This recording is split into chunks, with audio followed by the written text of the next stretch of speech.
Mesin saat ini menariknya adalah hal yang sangat penting setidaknya untuk bahan marketing.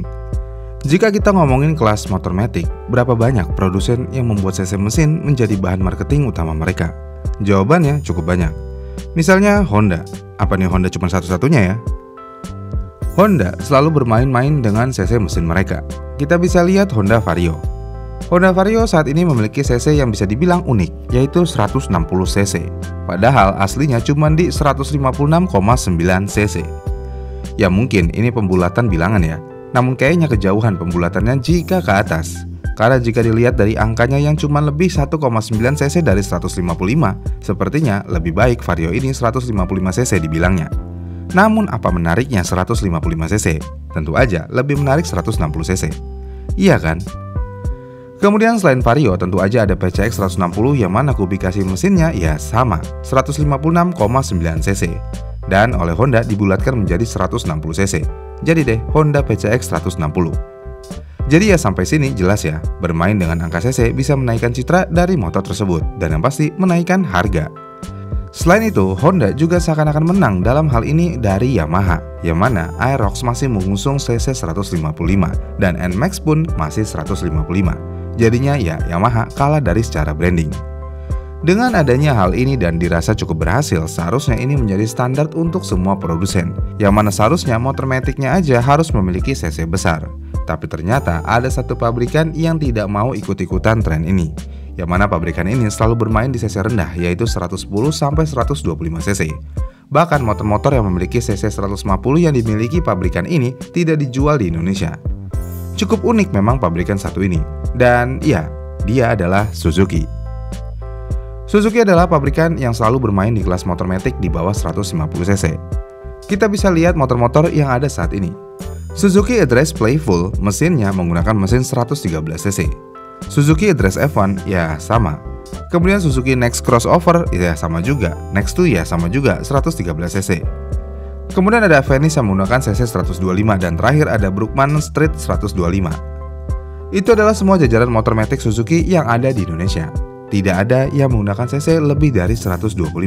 Padahal mereka memiliki motor 150 cc matic yang bisa dibilang cukup keren, yaitu Brookman 150. Jika motor ini dijual di Indonesia, ya belum tentu juga bisa dijamin laku. Tapi setidaknya kelas motor matic Gambot cc 150 bisa menjadi lebih banyak varian. Nggak cuma Yamaha NMAX dan PCX aja. Dan ruang pasar matic 150 Gambot sepertinya ya masih tidak terlalu ketat seperti kelas matic 125 cc. Namun kenapa? Suzuki sepertinya anti banget sama motor matic 150 cc ke atas. Untuk menjawab hal ini, kita sebenarnya harus melihat berbagai aspek, mulai dari strategi bisnis Suzuki, kondisi pasar, hingga tantangan yang dihadapi dalam mengembangkan motor di segmen ini. Walaupun memang segmen motor matic 150cc di Indonesia sebenarnya memiliki potensi besar karena permintaannya terus meningkat seiring dengan perubahan kebutuhan dan preferensi konsumen, namun sayangnya semua ini sepertinya berbeda dari strategi bisnis Suzuki. Sejauh ini Suzuki tampaknya lebih memilih untuk mengoptimalkan sumber daya mereka pada segmen yang dianggap memiliki potensi pasar yang lebih besar. Contohnya adalah segmen motor matic di kelas 110 sampai 125cc yang dianggap lebih terjangkau oleh mayoritas konsumen Indonesia. Karena faktanya segmen ini masih menjadi tulang punggung pasar sepeda motor di Indonesia. Dengan harga yang kompetitif, efisiensi bahan bakar dan perawatan yang mudah, tentu aja hal ini menjadi daya tarik utama bagi konsumennya. Dan Suzuki tampaknya ingin memaksimalkan keunggulan mereka di segmen ini daripada mencoba bersaing di segmen yang sudah sangat kompetitif seperti 150cc. Selain itu sebenarnya juga Suzuki sudah memiliki produk unggulan di segmen lain seperti motor sport dan underbone seperti Suzuki GSX 150 dan Satria F150. Dan meskipun pasar untuk motor matic 150cc sebenarnya cukup menjanjikan, namun Suzuki harus menghadapi beberapa tantangan yang signifikan jika ingin masuk ke segmen ini. Pertama, Suzuki harus melakukan pengembangan mesin baru. Walaupun sudah ada, tapi tetap aja harus mengembangkan mesin baru. Dan hal ini akan membutuhkan investasi besar, baik dari segi teknologi maupun sumber daya manusia. Dan juga Suzuki perlu memastikan bahwa produk mereka memiliki keunggulan kompetitif yang cukup kuat untuk bersaing dengan merek-merek lain yang sudah lebih dulu mapan di segmen ini. Selain itu juga, Suzuki juga harus mempertimbangkan harga jual motor. Motor matic 150cc cenderung memiliki harga yang lebih tinggi dibandingkan dengan kelas di bawahnya.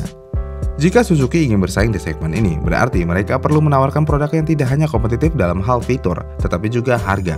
Dan hal ini menjadi tantangan besar mengingat biaya produksi yang tinggi untuk mengembangkan teknologi baru. Ingat kan, Suzuki sampai saat ini hanya bermain di harga, bukan di teknologi. Makanya semua motor Suzuki hampir pasti lebih murah daripada motor lainnya. Bukan di kelas motor matic dan motor kecilnya aja, bahkan sampai motor besarnya pun begitu. Suzuki selalu bermain di harga yang lebih murah. Apakah hal tersebut salah? Sebenarnya nggak juga sih, malah bagus. Tapi sayangnya hal yang dikorbankan terlalu besar, yaitu teknologi. Teknologi Suzuki ya gitu-gitu aja dari dulu. Jadinya ya Suzuki ini motor modern tapi teknologinya jadul. Ya cukup disayangkan sih. Dan hal kenapa Suzuki tidak mau bermain di kelas matic 150cc ini juga dikuatkan oleh pernyataan pihak Suzuki yang mengatakan Suzuki lebih fokus untuk bermain di range skutik compact dan efisien. Terlebih dengan adanya kenaikan bahan bakar saat ini menjadi momentum yang tepat bagi publik untuk menggunakan motor yang lebih efisien seperti mesin 110cc sampai 125cc. Dengan adanya teknologi Eco Performance atau SEP yang diadopsi pada mesin Avenis 125 misalnya, pabrikan mengklaim ini adalah cara yang tepat karena teknologi tersebut dapat menghasilkan tenaga yang lebih optimal namun tetap hemat bahan bakar. Emang iya ya? Untuk melihat lebih lanjut, kita harus melihat data yang ada. Suzuki Avenis diklaim bisa menghasilkan jarak 39,6 km per liter menurut Detik Auto. Kemudian jika kita ingin melihat kelas motor 160, kita ambil contoh di Honda PCX. Motor ini diklaim bisa menghasilkan jarak 39,5 sampai 43 km per liter menurut Detik Auto juga.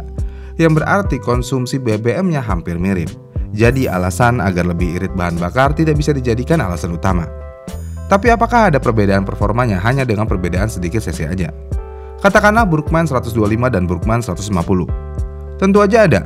Di Burgman 150, motor ini bisa mengeluarkan tenaga di 14,2 horsepower di 8.500 rpm dan torsinya ada di 14,2 Nm di 6.500 rpm. Sedangkan di Burgman 125, motor ini hanya memiliki tenaga maksimal di 8,4 horsepower di 6.500 rpm dan torsi maksimumnya ada di 10 Nm di 5.000 rpm. Jadi ya cukup jelas ya perbedaannya walaupun sedikit selisih cc-nya.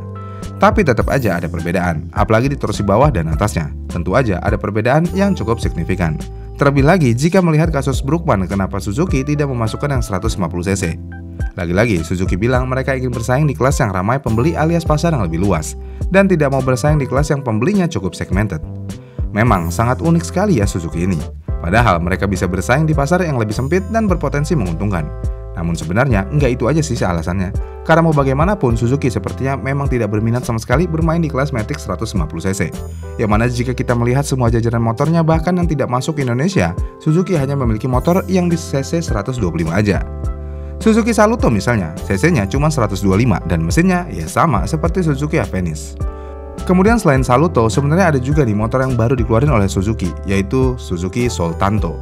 Motor ini juga bermesin 125cc dan mesinnya ya kemungkinan besar akan sama seperti Avenis juga. Ya emang sih pada dasarnya motor matic tidak memerlukan cc yang lebih besar. Dan di beberapa negara pun cc besar apalagi di motor maticnya ya bukanlah urgensi yang gimana-gimana. Namun mau bagaimanapun pasar Indonesia itu cukup unik.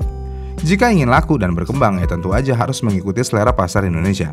Oh iya lupa saya nih, Suzuki selalu memasukkan motornya dari India dan mendapatkan mandat menjual langsung motor yang diproduksi dari India. Jadinya ya terima aja apa yang ada di India. Ya gitulah jadinya. Motor matic Suzuki menjadi motor yang langka.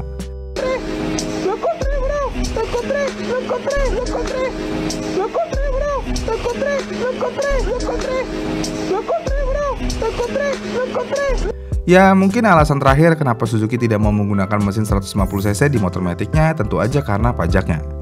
Pajak tentu aja akan lebih mahal jika di motor matic 150cc dan Suzuki tidak mau itu. Suzuki maunya motornya dijual di harga murah dengan bodi terbaru, teknologi terbelakang nggak apa-apa, yang penting murah dan terjangkau. Namun nyatanya strategi tersebut kurang efektif di pasar Indonesia. Gimana nih menurut kalian? Komen di kolom komentar di bawah ya dan sampai jumpa di video selanjutnya.